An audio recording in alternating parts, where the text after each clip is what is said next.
Guys, আজকে চলেছি আবার বারাসাত। তো বনগাঁ এক্সপ্রেস ট্রেন নিয়ে আপনারা নিশ্চয়ই দেখেছেন। তো সাথে থাকুন, দেখতে থাকুন আজকের ভিডিওটা কেমন হয়।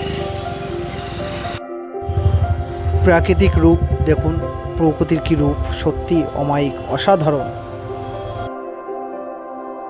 মাঝে মাঝে মন চায় যে আমার এই বনগাঁ এক্সপ্রেসকে নিয়ে অল ইন্ডিয়া ট্যুর করি, কিন্তু অভাবের জন্য যেতে পারি না। যেদিন পয়সা হবে ঠিক বনগাঁ এক্সপ্রেসকে নিয়ে ঘুরে আসবো অল ইন্ডিয়া ট্যুর। কিছুটা রাস্তা আমাদের দোল খেতে খেতে এগিয়ে যেতে হবে বারাসাতের দিকে। তার কারণ এখানে রাস্তা একটু খারাপ আছে, যার জন্য আমাদের ঠিক দোল খেতে খেতে এগিয়ে যেতে হবে। এতে গাড়িরও ক্ষতি হয়, আমাদের সাসপেন্সারে অনেক টাকা পার্স পড়তে দাম এখন, সে বুঝে আমরা ভাড়াও পাই না।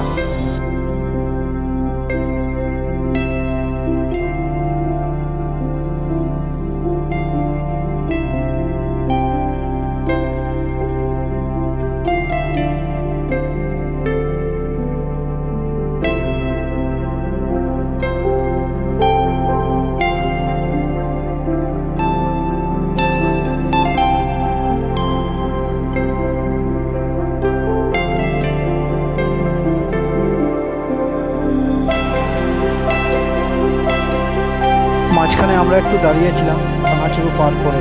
তো ডান দিকে একটা সুন্দর একটা স্কুল বাচ্চাদের, আর বাঁদিকে জল জমে রয়েছে। মাঠের ঘাসগুলো দেখুন কত সুন্দর লাগছে, অমায়িক। আমরা প্রাকৃতিক প্রেমে পড়ে যাই এরকম দৃশ্য দেখে। আর এটা আমার সেই বনগাঁ এক্সপ্রেস, আমার জান।